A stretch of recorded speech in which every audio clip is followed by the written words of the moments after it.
Good morning and welcome to week 5 of the Sports Development Academy. So, today we're going to talk a little bit about rest and recovery. All right, so what are the optimal forms of rest and recovery? What other forms of rest and recovery there are? So, some that you might use yourself, and how we can control it. All right, so the most optimal forms of recovery would be number one, nutrition, hydration, and sleep. Okay, so they're the top three 100%. So, just to explain a little bit about around those three. So, with regards to nutrition, when we exercise, our body uses a compound called glycogen to provide energy to the muscles.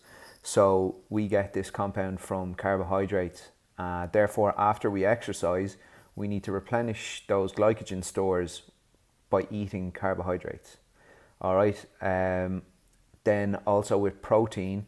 So when we exercise, we're doing damage to the muscles. So we're doing little micro tears. So if I'm doing a bicep curl, so from this position, the lengthening of the muscle, so the eccentric phase, I'm actually doing damage to those muscles. So therefore, when we rest, this is where protein comes in important with nutrition. So when we rest, we need to replenish, or we need to eat protein. So protein repairs the muscles and gives them the chance to get bigger, and we in turn can improve our performance. Okay, so there's the two most important parts of the nutrition aspect. All right, then sleep. Sleep just gives us time. So if we don't give the muscles time to recover, they're not going to get bigger, they're not going to get stronger, they're not going to get the time to, our muscles aren't going to have the glycogen in them to keep going when we're performing our activities. Okay, so they're the three most optimal. So sleep, nutrition, and hydration. Okay, hydration is just really important because our body is mostly water inside. Okay, so we just need to keep all the time hydration is really important, no matter what time, whether you're exercising or you're not exercising.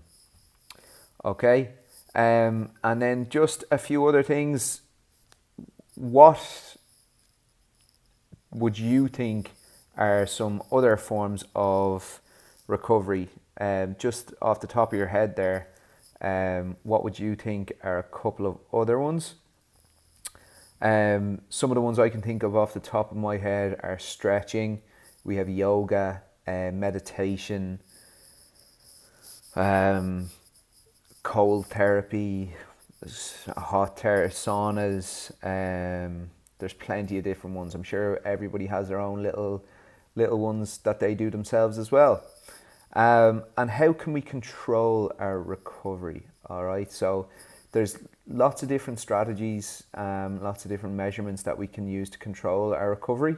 But one of the easiest ones, and one that's quite common in sports teams, is using a scoring system.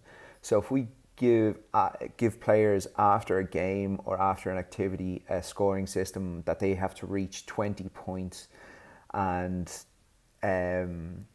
the points to each aspect of that recovery gets towards the 20. So the goal is 20 points. Sleep gets you 5. So if you have a good night's sleep, 7 to 8 hours, you get 5 points towards that 20.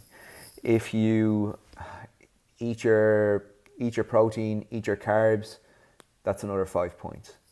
If you drink your 3 to 4 litres of water, another 3-4 points. So you're on 13 points there, nearly at your 7 away from your 20. Then you do your stretch and you get another 2 points from that. You do a couple of your own little things, gradually get you up towards that 20. But there are little things that you can, little kind of strategies that you can use to get the best out of your recovery. And So just for the session this week, I'm going to attach all the exercises into the presentation, and you can just copy the session from there. All right, well done everybody, and have a great holiday, and hopefully see you back in the new year.